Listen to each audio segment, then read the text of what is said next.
Hello and welcome to another gameplay review on the Virkayu gameplay channel, and welcome to Mundo land. Because, triple buffs, Q, E, and ultimate all got nice touches, percentage damage up on that E, the health refund back on that Q, and sadism also having a bigger percentage burn also. Therefore, Mundo now works. Let me just move the chat up a little bit as we go on a escapade level 1. And, you know, the Cleaver spam is very nice because clunk, clunk, and you can just clunk someone down for all time, like an Olaf Q. I mean, it does cost your HP, so you have a little, little bit more downside, but nonetheless, level 1s, if you choose to be Korean, like in this game with T1 Cuz, you have that option. However, in this game, I want to focus very heavily on the build path and the style of jungling that best suits Mundo. Why has his win rate risen to, what is it, like almost 51% in the jungle? Really doing quite well. Now the health refund on the Q kill being 100% really does impact that as well. Runes on your screen now. Fleet footwork is the standard option for sustain, for kiting, but you can go that Conqueror also. You don't have to go flash either.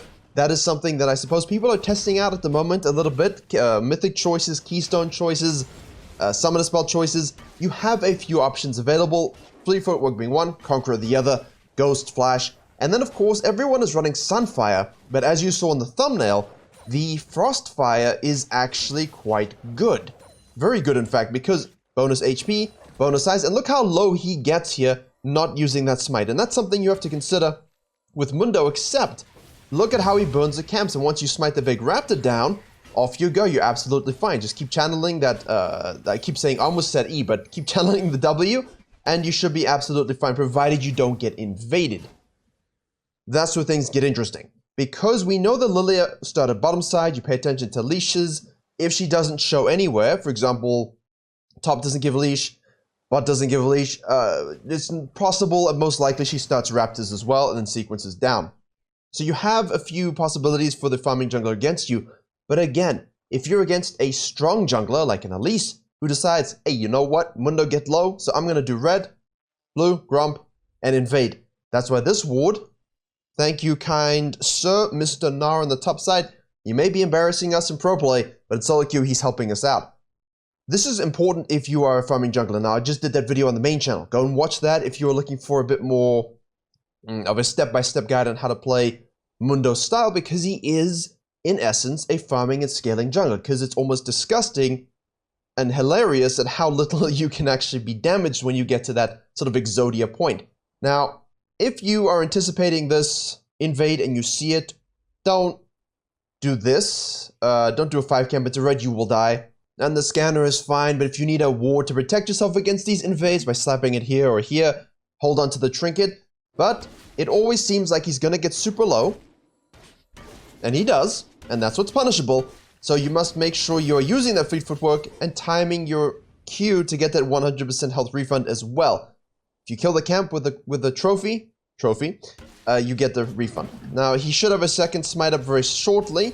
Just be very careful. Okay, we saw the Lilia show up here. Perfect. This is all we want to know. We see 14 CS. Excellent, excellent, excellent. You are not looking to level 3 gank. This is not in the cards. Should you want to, you can. You can have impact. And this is important right here, this motion. This is what I was talking about in the farming jungler video. If someone does a 5 camp or 6 camp up, and they start bottom side 100%, you know at around this 3-minute mark, depending on the champion, let's say 3:10 to like 3:30, varying on your champion, you could very easily see some sort of impact, especially considering the Gnar is low, and now the wave is in an up-and-tune position for the enemy jungler to gank it. So leave your camps and float on up for the counter-gank, because you cannot exactly instigate the gank with this level of resources, you're quite low. But as soon as she floats on up, very good. Flash is thinking, haha, and Mundo says no. Brilliant counter-gank. Brilliant counter-gank. This is how you play farming junglers. Not the Lilia. She is a farming jungler too, but, you know, farming versus farming, the principles hold, right? Especially if you lose 1v1. She flashed in for this, and he just flashes in to make sure he gets the full combo, which is, of course, flashing into them, hitting your Q, and pressing buttons. The E damage is quite substantial. That gives you that bonus attack damage, as you already know. And I was going to kind of show the scaling, but it keeps glitching with the with the chat there. So it gives you that nice AD stonks. You've got the passive magic resist that stacks as well. And of course, you get the bonus physical damage at the cost of 25 HP. Now, from this, you sequence out of base. I don't know what that flashing was. You sequence out of base. Great beginning for him. Full clear, almost done, minus the Gromp.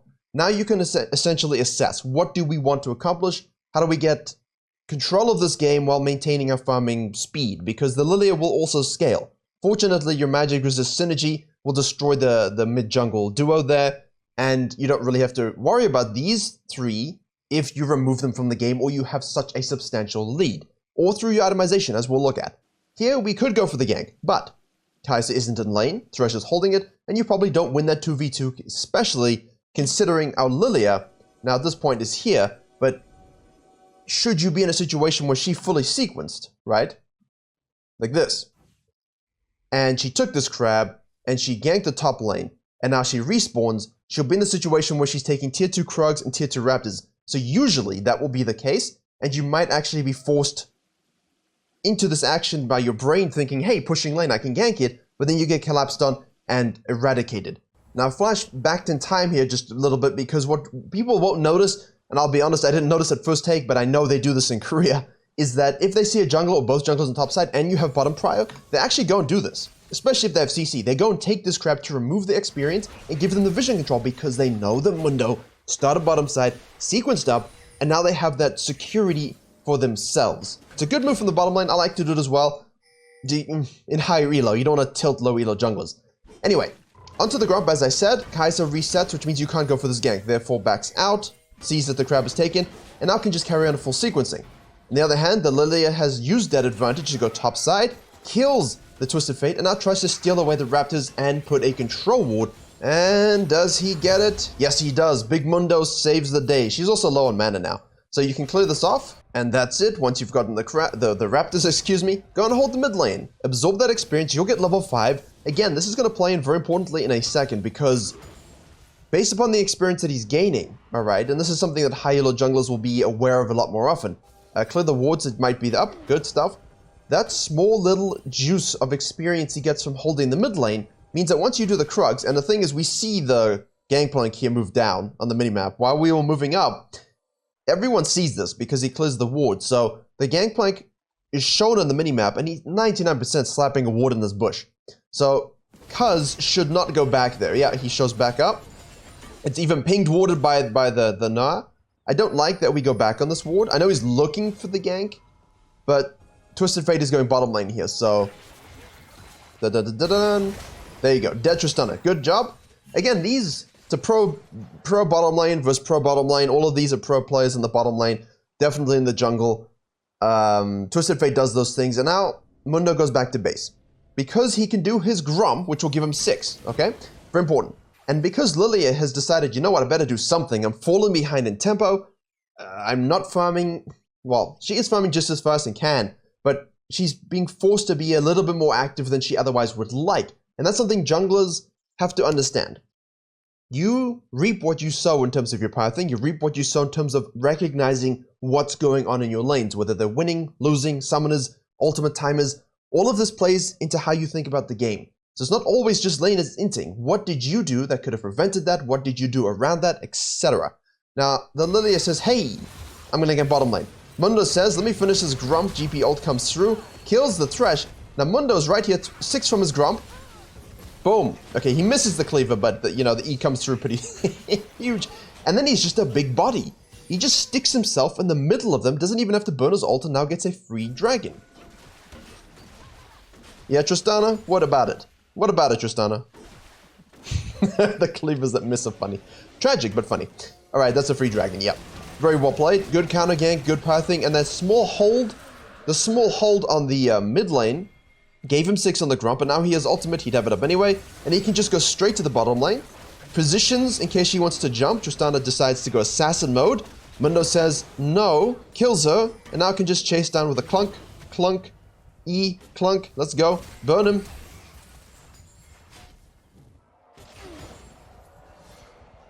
Fun.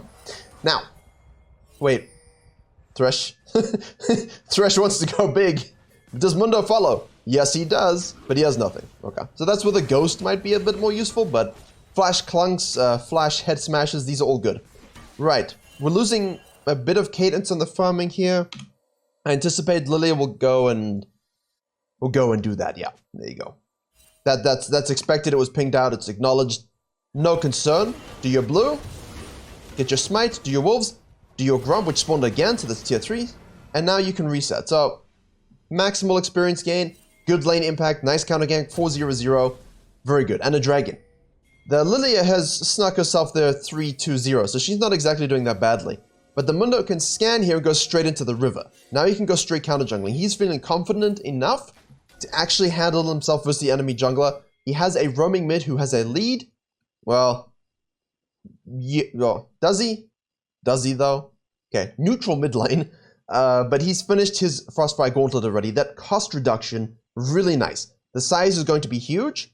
The health is going to be huge. And he's going to go Berserker's Greaves, which will give him all the armor he needs versus their tri-comp. And then he's going to go into Spirit Visage versus the obvious magic damage dealer. So basically optimizing very intelligently here is T1 Cuz. Oh, hello Lilia in the river. Twisted Fate says nope and leaves. A little bit of waffling here. There should be a dive. I see it. Ult is up. We've pressed it. Here we go. Hit the clunky. Burn him down. Press your other buttons. It's so easy. I mean, when you can go where you please and they cannot kill you. But look at this here, watch this. This is just a little bit of Lilia. I mean, it's a lot of damage that she has. You can't, without your ultimate, afford to fight her until you have a bit more MR. So, you know, he loses that 1v1. Which means his pathing has to be good and has been good because of that. Take your Krugs, might as well. What level are they? Level 6, okay. So it's because you haven't really rinsed them since the first time, which means you're not exactly getting high experience, but your Grump and Wolves that are spawning are going to be absolutely huge. He's anticipating and pinging out the Herald here. There's nothing you can do, but in those situations, it doesn't mean you can do nothing on the map. Why not gank mid lane? Or help push mid lane. Plunk, okay. That's an ultimate. Ah, okay, so she's roaming mid lane. This is what we call skirmish floating. Back to farming. Nothing's gonna happen back to farming. Bottom lane are using the lead that Twisted Fate and Mundo gave them to get more kills. This is good. You reap what you sow. Grump again. Crab again. I think we should look for a reset. There you go. The dragon is spawning, which means you want to make sure you spend your gold and you get there as it spawns, or just before it spawns at least, so you can ward and control. You don't want to go back to base with 10 seconds and then it's up. Gragas is going top side. We can see him on the ward. Perfect. I mean, bottom lane, they're assuming is dead or resetting. I mean, this is absolutely perfect. Lilia shows top side. Great. They're giving up the dragon. Thing is, Mundo scales too, so we take it. It's an ocean as well. I mean, giving Mundo an ocean. Dive bottom lane. This is classic. This is very classic. You see the mid laner roam up. You see the jungler go here. You're on the dragon. They're going to feel like they need to use a herald before 14 to get some kind of golden fusion. And your bottom lane is winning. This is the best dream for a jungler. Let's observe. Should be an absolute freebie. Twisted Fate's ulting to see everyone. Decides, you know what? I want some of that pie. Goes in. Gets ulted by Set. Tristan is exhausted. Set runs really, really fast. Cleaver hits. And good night. Standard stuff. Very easy. I know you're not going to be able to dive in silver. However, as Mundo, you can dive in silver because you just press R and run into people. You should have no problem making that play even without your mid laner. And if you have a bottom lane that's ahead and you're not looking to make these plays on the strong side with your dragons up, etc., and taking those objectives, you're missing the map read. So time it. I know in high elo it's always nice to say, wow, everyone's competent. But people do int, and we've made videos on this channel about inting laners. Right. Blue buff for you because you're Mundo. Chain it with the Grump. Thank you very much. We've got the Kindle Gem already completed. This will be a Spirit Visage, so he might try and slap that in one buy. He's lost all of his camps on top side as expected. RNG Crab. We will take that. Blue is spawning. He might look to stick out here. There you go. And this is the extended sequence. Now this is what Canyon, that term that I came up with, is not a principle I came up with, it's canyons. And I noticed it 2.5 years ago already scouting his VODs, just staying out so long and staying out longer than people anticipate. Because now you could go back, right? But sometimes you have an advantage over back timings, you have an advantage over swaps, and if you go back now, they will have that advantage instead of you. And you're level 10, you have 109 CS, more than anyone but the Kai'Sa. You're matching a Lilia in farming, but you have 2 dragons. Is there any core itemization that's going to change the nature of what's going to happen here? No. You're Mundo. Hook. Cleaver. I'm going to try hit those. And now just burn and chase. And because of the CC, Kai'Sa can ult.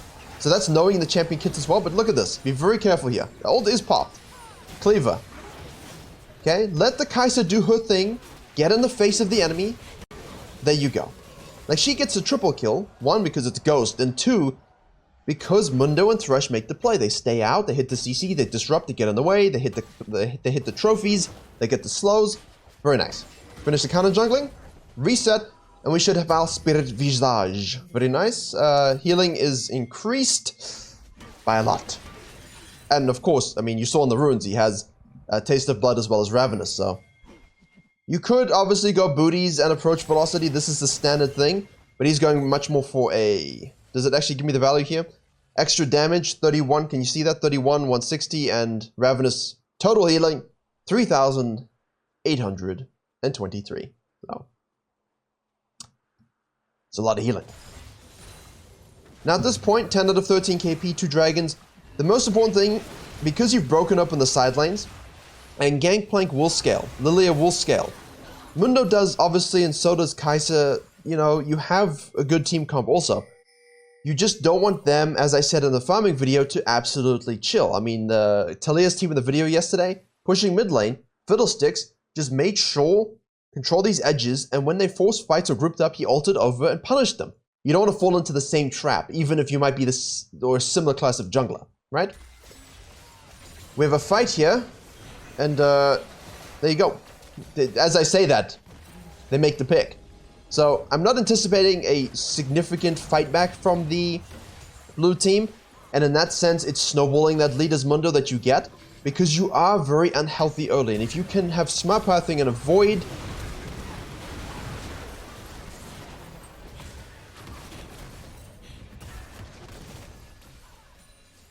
And we're full HP. There you go. And what I always tell you, if you want to make a play on the map, if you want to carry your games, you have to be alive to do so. Never die.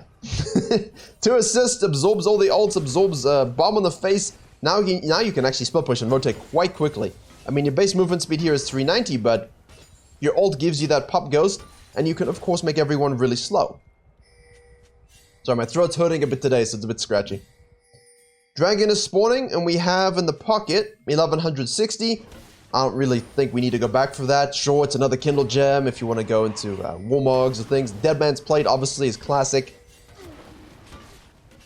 Twisted Fate splits and dies, expected, but we should be able to burn this quickly. Literally, quickly. There we go. Get out, join the Kai'Sa, she's the win condition. Or chase. There you go. See, this is what you can do as Mundo. Here we go. Look at this. Look at this. Perfect tank ability. The Kai'Sa is just so good at this. The Kai'Sa is so free. Doesn't have to think. Blue Smite for slows. I mean, it's absolutely brilliant. Hits the over the wall clunk. There you go. He's going to orange, but at that point, it's too late. Good night, Jenny. There you go. 609. Nice. It's a snowbally game. It's a little one-sided, but I think it's very important to understand the strength of a champion before you sort of look at the direct weaknesses.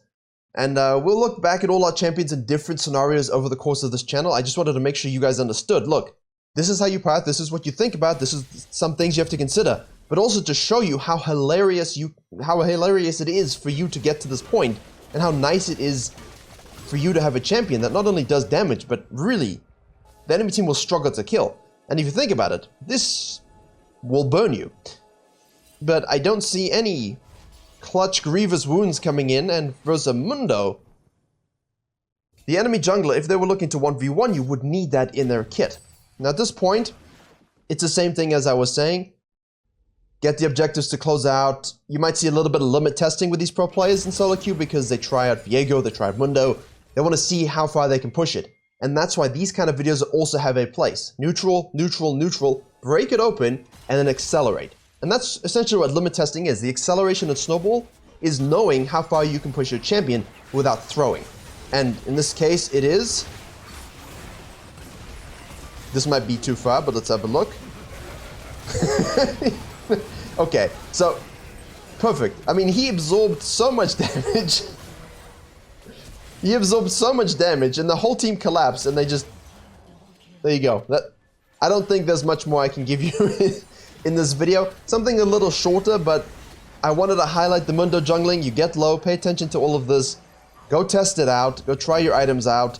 You see here, he's got the Thornmail gonna come in as well. You could do that instead of your Deadmans. You've got your Warmugs. All of those options are good for you.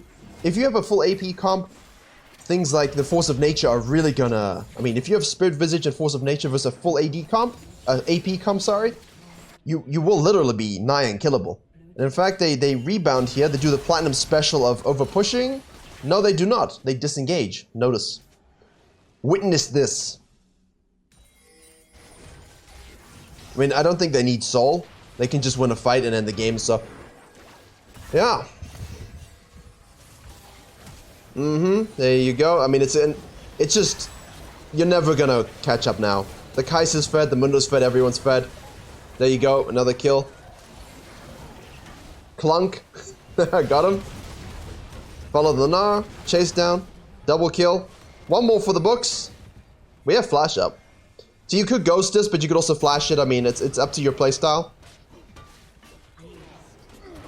Smoked, burnt, and eradicated. And that'll do it.